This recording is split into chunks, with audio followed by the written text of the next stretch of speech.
오늘 하나님께서 주시는 말씀 마태복음 16장 13절에서 20절까지입니다. 예수께서 빌립보 가이사랴 지방에 이르러 제자들에게 물어 이르시되 사람들이 인자를 누구라 하느냐? 이르되 더러는 세례 요한, 더러는 엘리야, 어떤 이는 예레미야나 선지자 중에 하나라 하나이다. 이르시되 너희는 나를 누구라 하느냐? 시몬 베드로가 대답하여 이르되 주는 그리스도시요 살아계신 하나님의 아들이시니이다. 예수께서 대답하여 이르시되 바요나 시몬아 네가 복이 있도다. 이를 내게 알게 하니는 혈육이 아니요 하늘에 계신 내 아버지시니라. 또 내가 네게 이르노니 너는 베드로라. 내가 이 반석 위에 내 교회를 세우리니 음부의 권세가 이기지 못하리라. 내가 천국 열쇠를 네게 주리니 내가 땅에서 무엇이든지 매면 하늘에서도 매일 것이요 내가 땅에서 무엇이든지 풀면 하늘에서도 풀리리라 하시고 이에 제자들에게 경고하사 자기가 그리스도인 것을 아무에게도 이르지 말라 하시니라. 아멘. 오늘은 종교개혁 제506주년 기념주일입니다. 오늘 저는 하나님께서 주신 이 말씀 바탕으로 내가 이 반석 위에 내 교회를 세우리니 라는 제목으로 말씀을 증거하겠습니다. 종교개혁 시점을 마틴 루터가 비텐베르크 교회당에 95개의 조항 반박문을 설치한 시점으로 보아서 1517년으로 잡습니다.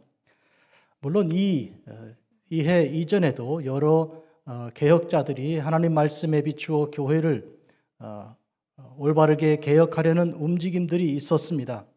그런데 교회사에서는 마틴 루터의 이 1517년 기점을 이제 본격적인 종교 개혁의 불이 붙은 것으로 이렇게 시작하는 것은 그가 내놓은 이 95개 반박문에 대하여 로마 교황청이 아주 진지하게 대응하고 또 그에 대해서 여러 개혁 정신을 가진 귀한 하나님의 사람들이 일치단결하여 일어난 그런 기점이 되었기 때문입니다. 그렇지만 종교개혁 이 1517년 이전에 있었던 그 개혁의 여러 운동들을 우리는 소중한 교회사의 자산으로 여기고 연구하고 또 그렇게 또 우리가 깊이 생각할 이유가 많이 있습니다. 이 반박문은 주로 면죄부 판매에 관련한 것입니다. 면죄부는 그 면죄부를 구입하는 그 본인이나 혹은 그가 지정한 어떤 특정한 사람들의 죄가 그 돈으로 산 면죄부로 인하여 용서받는다는 그런 주장에 근거한 것입니다. 사실 그 배후에는 성 베드로 성당을 건축하는 어마어마한 금액의 돈을 충당하기 위한 그런 구실이 있었는데요. 또 그 뒤에 바탕으로는 로마 가톨릭 교회가 가지고 있는 잘못된 신앙, 곧 사람은 구원을 행위로 돈을 주고 사는 그런 행위, 그런 것으로 구원을 받을 수 있고 죄사함이 가능하다는 그런 잘못된 가르침이 또 깔려 있기도 합니다. 루터는 면죄부 구입이 결코 아니라 예수 그리스도께서 주님의 이름으로 우리가 회개하고 또 주님의 이름으로 주시는 그 은혜를 입을 때 죄가 사함받는다는 것, 십자가의 보혈로 이제 값 없이 우리의 죄가 씻음받는다는 것을 주장하는데요. 이것은 성경에서 가장 깊이 우리에게 가르치고 있는 그런 말씀입니다.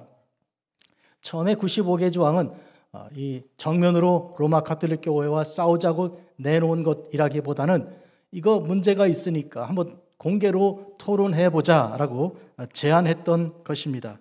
그런데 이것이 나중에는 구체적으로 어떤 면죄부 그 가치에 대한 그런 논증 혹은 이런 그 쟁론으로 이렇게 바뀌게 되었습니다. 이것은 가톨릭 교회가 그에 대해서 대단히 민감하게 대응한 탓도 있고 또 이 사안이 얼마나 중요한지를 점점 깨닫게 된 개혁 정신을 가진 사람들의 그 태도에도 달려있게 되었습니다. 또 무엇보다도 하나님 말씀은 결국 이 세상에서 역사하시는 그 능력이 있는 그런 이유이기도 한 것입니다. 개혁교회가 믿는 내용은 다음과 같이 5가지 솔라, 즉 only 혹은 단지 오직이라고 할 수 있는 그런 내용으로 정리 압축이 가능합니다. 솔라 그라티아, 오직 은혜, 하나님의 은혜로 구원받는 것이지 어떤 행위가 아닌 것을 말합니다. 솔라 피데, 오직 믿음, 우리가 주님을 믿는 믿음으로 하여 주님께서 우리를 구원하시고 우리는 주님을 의지하는 그리고 신뢰하고 믿는 데 있는 것임을 말합니다. 솔라 크리스투스, 오직 예수 그리스도, 예수님 이외에 다른 누구도 우리를 결코 구원할 수 없습니다. 물론 교황이라든지 어떤 제도라든지 아닙니다. 그리고 솔라 스크립투라, 오직 성경, 오직 하나님 말씀 이외에 다른 어떤 것도 진리가 되지 못하고 말씀의 빛으로 비추어 교회가 바뀌어야 되는 것입니다. 그리고 솔라 데오 글로리아, 오직 하나님께 영광, 하나님께만 영광을 올려드리는 것이 인생의 목적이지 인생은 다른 데 목적이 있지 않습니다. 이와 같은 하나님 말씀 중심의 종교개혁에 주장한 그 기치를 내걸고 하나님 말씀을 이제 높이 그리고 예수 그리스도의 은혜와 그를 믿는 예수님을 믿는 믿음이 특별히 강조가 된 그런 것입니다. 이것은 은혜의 말씀 성경 대신 물질을 앞세우고 인간의 행위를 주장하는 그런 잘못된 가르침을 정면으로 반박했던 것입니다. 이렇게 되면 잘못된 교회가 변화가 되어야 되고 바뀌어야 하는 것이죠. 하나님 말씀에 비추어서 교회의 잘못된 것은 수정되어야 하는 것입니다. 이것이 개혁인 것입니다. 여러분, 교회는 언제나 개혁교회입니다. 이 말은 한번 개혁된 교회는 계속 개혁되는 교회가 되어야 한다는 것입니다. 이러므로 마틴 루터를 중심으로 개혁되었던 리포엄드 처치는 이후에도 계속 개혁하게 되는 리포밍 처치가 되는 것입니다. 그러므로 개혁된 교회는 개혁하는 교회가 되는 것이, 이것은 하나님께서 천지를 태초에 창조하신 이래 온 세상 만물을 날마다 새롭게 하시는 하나님의 능력이 이제 나타나는 것을 우리가 바탕한 것입니다. 예수님께서 이제 반석 위에 교회를 세우신 이후에도 주님께서는 당신의 은혜를 계속 보내주시고 주님의 성령을 계속 보내주사 하나님의 교회가 날마다 말씀의 빛에 비추어 새롭게 되기를 그렇게 주께서 역사하신 것입니다. 여러분, 그렇지 않습니까? 잘못했으면 반성하고 고쳐야 하고 회개하고 주님께 나와야 하는 것입니다. 한 번 씻고 다시 손을 씻는 것처럼 이와 같이 하나님의 교회는 언제나 바뀌고 변화되는 것인데 그것을 부끄러워하지 말아야 할 것입니다.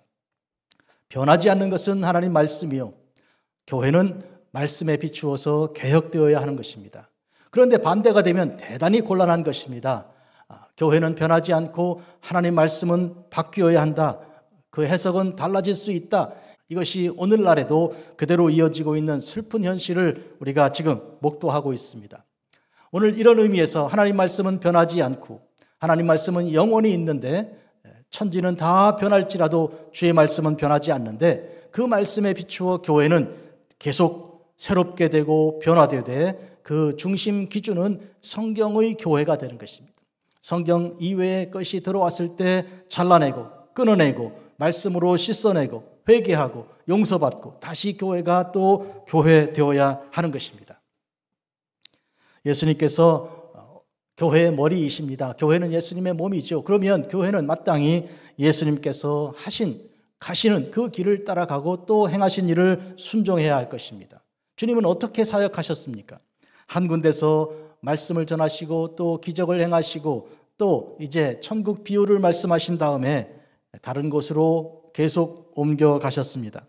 마가복음 1장 38절, 우리가 다른 가까운 마을들로 가자 거기서도 전도하리니 내가 이를 위하여 왔노라, 그렇게 말씀하셨습니다. 누가복음 4장에서 예수께서 이르시되 내가 다른 동네들에서도 하나님 나라 복음을 전하여야 하리니 나는 이 일을 위해 보내심을 받았노라 하셨습니다. 43절입니다. 이렇다면 하나님의 교회도 마찬가지입니다. 하나님의 교회도 이 일을 위해 세우심을 입은 것입니다. 하나님의 교회는 한 군데 지역교회로 남아있는 것, 그 자리에서 계속 그를 위해 존재하는 것이 아니라 이와 같이 다른 교회를 개척하고 또 나가서 선교하고 복음을 전하는 사역을 감당하되 땅 끝까지 나가는 교회여야 합니다. 지역교회는 하나의 교회이지만 또 다른 교회와 연결하고 다른 교회를 개척하고 세워나가는 모든 교회가 하나 되는 이런 공교회, 유니버설 처치 이렇게 되는 것입니다. 예수님께서 가이사랴 빌립보 지방에 가셨습니다. 이것은 유대 지방을 떠나 이제 복음을 전하시기 위해 또 말씀을 증거하시고 천국 복음을 선포하시기 위해 움직이신 것인데, 특히 가이사랴 빌립보 지역은 이방인들의 중심이 되고 또 세속적이며 헬라 철학이 아주 가득한, 그리고 로마의 이런 정치, 외교, 경제의 그런 중심지 중에 하나입니다. 여기에서 주님께서 당신이 누구신지에 대해서 제자들에게 선포하시기로 하셨습니다. 그리고 이렇게 물으셨습니다. 사람들이 인자를 누구라고 하느냐? 주님께서 이렇게 물으신 것은 몰라서 물으신 것은 아니고 제자들을 일깨우려 함이었습니다. 그들의 대답은 어떤 사람들은 세례 요한이라고 하고 다른 사람들은 엘리야라고 하고 어떤 이는 예레미야를 혹은 다른 어떤 선지자들 중에 하나라고 말합니다. 이런 대답을 드렸습니다. 물론 다 정답이 아닙니다. 우선은 이 예수님을 세례 요한이라고 말하는 것은 어떤 근거입니까? 아시는 대로 마태복음 14장에는 헤롯이 예수님의 소문을 들은 이후에 그가 신하들에게 하는 말이 이렇습니다. 그는 세례 요한이다. 그가 죽은 자 가운데서 살아났으니 그의 이런 능력이 그 속에서 역사하는구나. 아시는 대로 이 헤롯은 세례 요한을 목을 베어 죽인 자입니다. 그리고 그 마음에 아주 안타까움보다는 근심도 있고 걱정, 두려움도 있었던 차에 그가 예수님의 소문을 듣게 되었던 것입니다. 사실 예수님께서는 세례 요한이 아니시지요. 세례 요한은 예수님의 길을 준비한 자입니다. 그런데 어떤 사람들은 엘리야라고도 말했다 했습니다. 이것은 이사야서와 말라기서에 메시아가 오시는 그 크고 두려운 날이 임하기 전에 엘리야가 와서 그 길을 준비할 것이라, 주님의 길을 첩경을 평탄하게 할 것이다, 그런 말씀이 있는 데서 근거한 것이죠. 여러분 아시는 대로 엘리야는 불술의 불병거를 타고 하늘에 올라간, 죽음을 보지 않고 올라간 예언자입니다. 그가 다시 온다는 것은 바로 메시아로 오는 것 아니라 메시아의 길을 준비하는 자로 올 것이라 그렇게 예언된 것입니다. 그런데 여러분, 예수님께서 이렇게 말씀하셨습니다. 여러분들이 너희들이 받을 수 있다면 바로 세례 요한이 그 엘리야로 왔다고 그렇게 말씀하셨습니다. 또 예레미야가 중요한 예언자이긴 하지만 그 또한 여러 다른 예언자들과 마찬가지로 예수님의 길을 준비한 자입니다. 성전 설교가 유명한데 예레미야 7장과 26장에서 하나님의 성전 앞에서 거짓된 예배하는 자들을 이제 막아섰습니다. 그가 한 그 일, 하나님 앞에 진실과 공의로 예배할 것을 강조한 그 일은 어쩌면 예수님께서 나귀 타고 입성하셔서 하신 그 일을 미리 보여준 그런 예언이라고 말씀할 수 있습니다. 과연 예수님의 길을 준비한 자로의 사명을 그가 감당한 것입니다. 자, 주님께서는 그 모든 대답이 이제 말하자면 마음에 들지 않으셨습니다 해서 너희는 나를 누구라 하느냐 이렇게 물으셨습니다. 그때 바로 베드로가 대답합니다. 주는 그리스도시요 살아계신 하나님의 아들이십니다. 정답이었습니다. 주님께서 이렇게 곧 대답하십니다. 바요나 시몬아 내가 복이 있도다. 여기서 바요나라는 말은 바는 이 아람어로 아들이란 뜻이고요. 요나는 이 시몬의 아버지 이름입니다.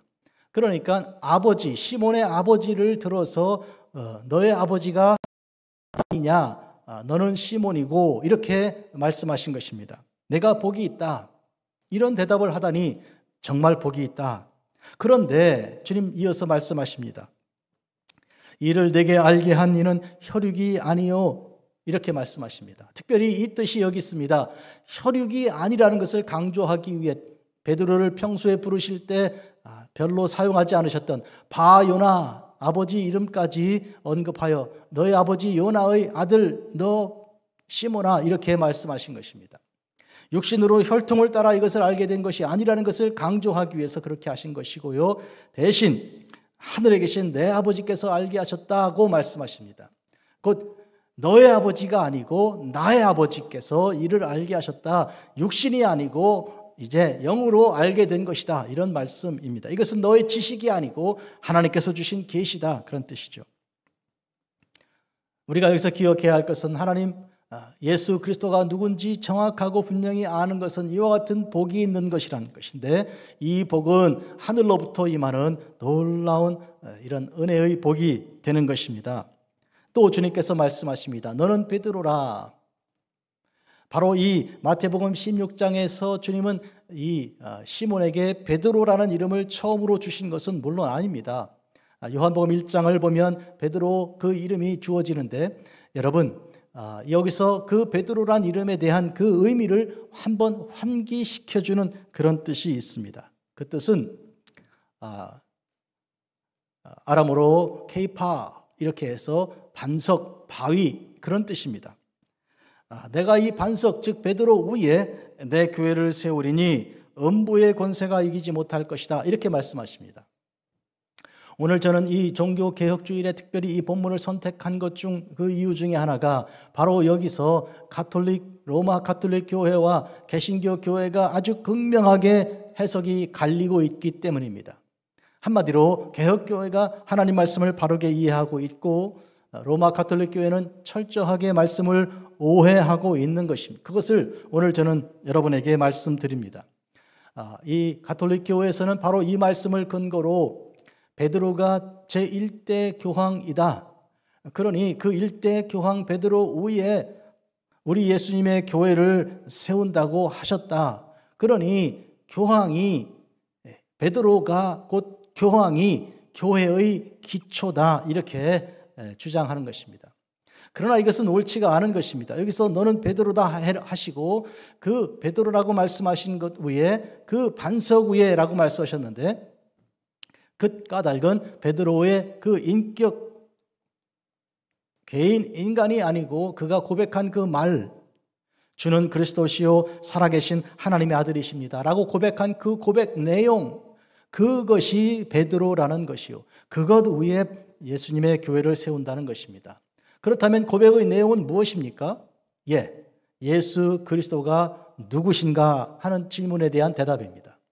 너희는 나를 누구라 하느냐 물으셨던 그 질문에 대한 그 대답이 곧 베드로의 대답이었고, 그 대답이 곧 베드로라는 반석이라는 뜻입니다. 여러분, 이 반석 위에 바로 우리 주님께서 교회를 세우신다 함은 베드로 위에 교회를 세우신, 인간 베드로 위에 교회를 세운 것 아니라 바요나 시몬이 고백한 그 신앙, 즉 주는 그리스도시요 살아계신 하나님의 아들이라는 그 신앙 위에 교회를 세웠으니 이것은 예수 그리스도 위에 교회를 세운 것입니다.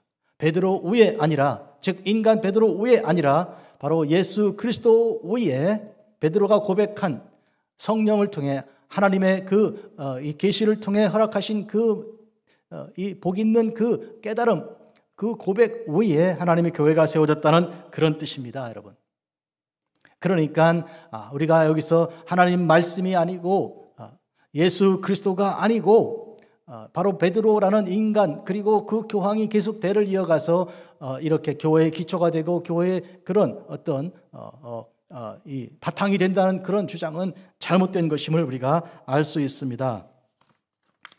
또한 나는 이제 내가 너에게 천국 열쇠를 내게 주겠다는 말씀을 우리가 또 이제 이해할 수 있습니다. 이 말씀을 가톨릭 교회에서는 가톨릭 교회가 하나님 말씀을 이제 해석할 수 있는 권세를 가지고 이렇게 해석하고 저렇게 해석하고 이 뜻이 이렇고 저 뜻이 저렇다고 주장하면 그대로 하늘에서도 풀리고 하늘에서도 매인다고 그렇게 거짓 잘못된 가르침을 주고 있는 것입니다. 한마디로 교황의 그런 논지, 그리고 그 교회의 그 교리가 하나님 말씀보다, 진리보다 더 앞선다고, 예수 그리스도의 말씀보다 더 이제 앞선다고 그렇게 말하고 있는 것입니다. 그것이 아닙니다. 이 말씀의 뜻은 우리가 하나님께 드리는 간절한 기도에 대한 말씀입니다. 우리가 주 예수님의 이름으로 기도하면 하나님께서 들으신다는 그런 약속이죠. 기억하십니까? 예수님께서도 너희가 내 이름으로 구하면 반드시 받은 줄로 믿으라, 그렇게 말씀하셨습니다. 교회가 합력하여 기도할 때 역사하는 힘이 큰 것입니다. 여러분 아시는 대로 베드로가 투옥되었을 때 예루살렘 교회가 밤늦도록 합심하여 기도하였습니다. 한반도가 일제히 손아래 있어 신음하고 있을 때 교회가 합심하여 기도하여 하나님께서 과연 해방을, 광복을 허락해 주지 않으셨습니까? 지금 이제 한반도가 분단된 상황에 북한에 있는 지하교회와 남한에 있는 여러 교회들이 이렇게 마음을 모아 주 앞에 기도를 드리지 않습니까? 주께서 예수님의 이름으로 드리는 이 기도에 응답하실 날이 멀지 않았음을 우리는 확신할 수 있습니다. 온 세상에 고난받는 땅에 있는 교회들이 기도하고 있습니다. 중국의 지하의 교회들과 또 이제 아프리카의 여러 교회들, 이슬람 세력 아래서 신음하는, 그러나 그럼에도 불구하고 기도하는 모든 교회들의 기도를 주님께서 듣고 응답해 주실 것입니다. 이어서 주님께서 제자들에게 경고하셨습니다. 당신이 그리스도인 것을 아무에게도 이르지 말라 하셨습니다. 소위 메시아 비밀, 메시아닉 시크릿이라고 하는 이 말씀인데요. 특히 마가복음에 아주 강한 그런 주제입니다. 어째서 예수님께서 당신께서 메시아이심을 지금 제자들에게 이 가이사랴 빌립보 지방에서 말하자면 드러내 보이시고 그것을 다시 비밀로 덮으신다는 뜻인가요? 그런 뜻이 아닙니다. 과연 모든 것은 다 때가 있는데 예수 그리스도의 때가 있는 것입니다. 오늘 우리는 바로 이런 의미에서 우리가 부르심 받고 나가서 복음을 전하라는 명령 받았기 때문에 우리는 바로 그 때에 있습니다. 이런 의미에서 예수님께서 그리스도이심을 증거하는 것은 주님의 때가 있는데, 그것은 예수님께서 나귀를 타고 입성하실 때 호산나 다윗의 자손 예수여 우리를 불쌍히 여기시고 구원해 주십시오 외쳤던 그때부터 예수 그리스도께서 비로소 온 세상에 그리스도이심으로 증거되고 또 증거된 것입니다. 주님께서 당신의 때가 이르렀다는 것을 아시고 하나님께 기도하시고 겟세마네 동산에서 기도하셨던 분이셨습니다. 오늘 우리는 이런 점에서 범사에 다 때가 있는데 주님의 부르시는 때가 있고 그 부르심을 받아서 우리가 복음을 증거하되 그 증거의 중심 내용은 예수께서 그리스도이신 것을 증거하는 것입니다. 이것은 말하자면 부르심 받은 자들에게 허락된 특별한 특권인 것입니다. 이것은 예수 그리스도는 그리스도이시라, 예수께서 그리스도이신 것은 정말로 놀라운 그런 구원의 비밀인 것입니다. 이것을 우리에게 허락하신 우리 하나님께 영광과 찬송을 올려드리고 우리에게 그 복음을 증거할 때를 허락해 주신 우리 주님께 영광과 찬송을 올려드리는 것입니다. 사랑하는 성도 여러분, 예수님께서 말씀하셨습니다. 내가 곧 길이요 진리요 생명이니 나로 말미암지 않고는 아버지께로 올 자가 없느니라. 우리는 예수 그리스도께서 교회의 바탕이 되시고 예수님께서 교회의 중심이 되시고 예수님께서 이제 머릿돌이, 성전의 머릿돌이 되시는 것을 우리가 알아야 합니다.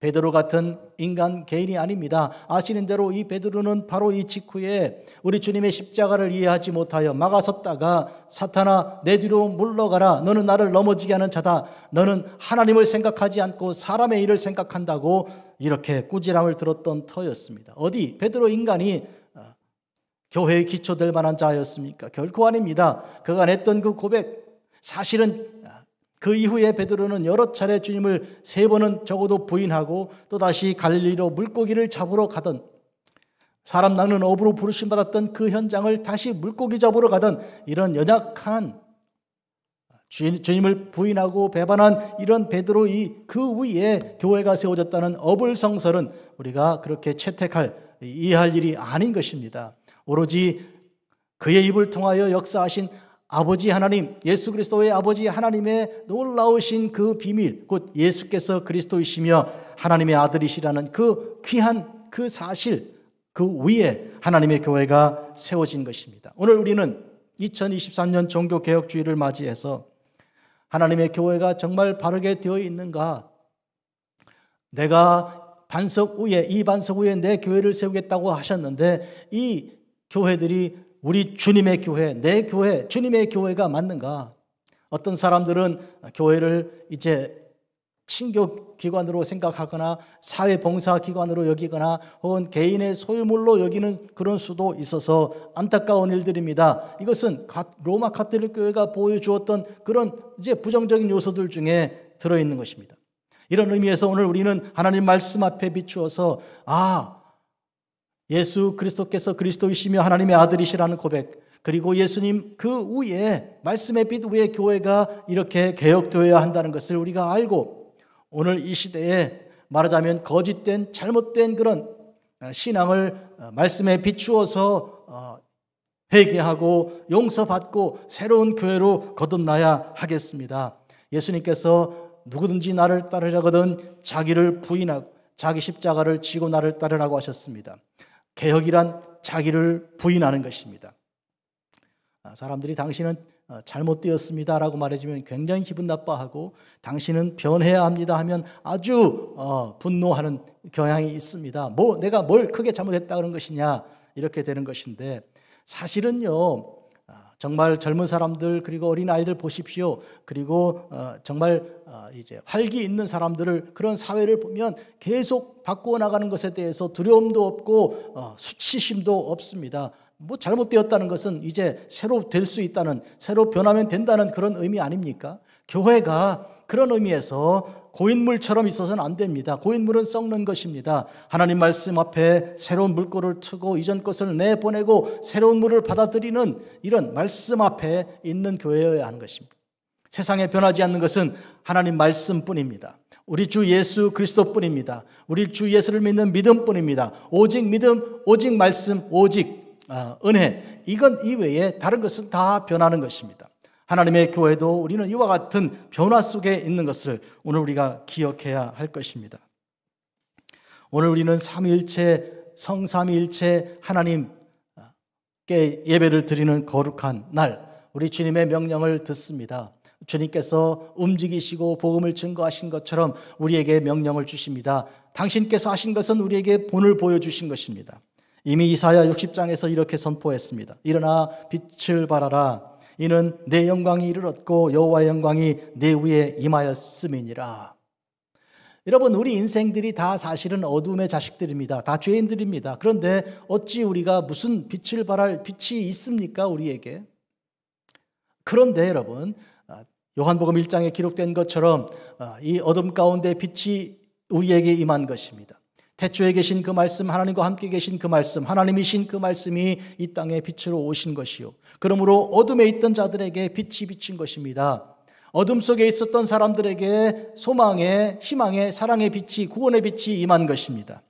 미가서는 7장 8절에 이렇게 기록합니다. 나는 어두운데 앉을지라도 여호와께서 나의 빛이 되실 것임이라.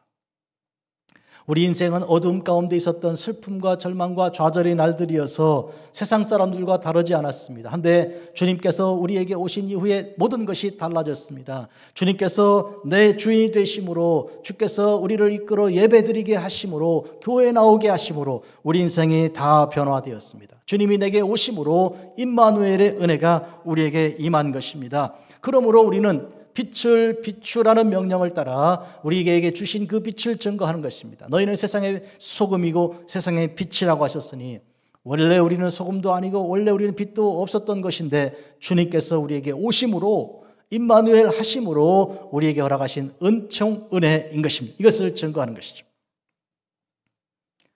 1521년, 그러니까 종교개혁 이후에 몇 년 후에 브롬스 제국 청문회에서 마틴 루터가 황제와 제후들 그리고 대의원 앞에 섰습니다. 정말 위기 상황이죠. 여기서 잘못하면 바로 불에 들어가 화형당할 그런 처지에 있는 것인데, 마지막 그의 증언을 허락받아 그가 이제 마지막 말을 합니다. 여기서 그는 내가 한 말을 다 바꾸고 내가 썼던 책들을 다 포기하고 그러면 너를 살려주겠다는 그런 제안을 받은 것인데요, 이렇게 외쳤습니다. 나의 양심은 하나님 말씀에 사로잡혔습니다. 나는 아무것도 취소할 수 없고 하지도 않겠습니다. 왜냐하면 양심에 어긋난 행동을 하는 것은 옳지도 않고 안전하지도 않기 때문입니다. 하나님이여 이 몸을 도우소서. 아멘. 오늘 우리가 믿고 의지할 것이 무엇인지 분명하고 뚜렷합니다. 세상은요, 이 세상은 우리에게 우리 신앙, 우리 주 예수를 믿는 신앙을 포기하고 그리고 자기들과 비슷해지라고 그렇게 요구합니다. 그러면 행복해질 수 있고 돈도 많이 벌 수 있다고 유혹하는 것입니다. 그러나 우리는 아무것도 취소할 수 없습니다. 하지도 않겠습니다. 왜 그런가 하니까 우리 주 예수님께서 우리에게 주신 그 빛을 우리가 거역하지도 않고 거부하지도 않고 부인하지도 않을 것이기 때문입니다. 그리고 우리는 이렇게 주님께 기도할 것입니다. 하나님이여 우리를 도우소서. 하나님이여 우리 교회를 도우소서. 거룩하신 아버지 하나님, 우리 주께서 우리에게 허락하신 복된 말씀을 저희들이 묵상하는 종교개혁 제506주년 기념주의를 드리며 주님 말씀을 들었습니다. 말씀을 들었으니 이 말씀이 우리를 주장하게 하여 주시고 우리의 거짓된 것을 내어 버리게 하시고 말씀의 빛에 비추어 바른 삶을 살되 하나님의 교회가 달라지게 하시고 우리의 심령들이 변화되게 하옵소서. 이 세상을 따라가지 않고 오직 주의 말씀을 따라 주의 선하시고 온전하시고 기뻐하신 뜻을 헤아려 순종하는 종들 되게 하옵소서. 개혁된 자들이 개혁하는 자들 되게 하옵소서. 예수님의 이름으로 기도합니다. 아멘.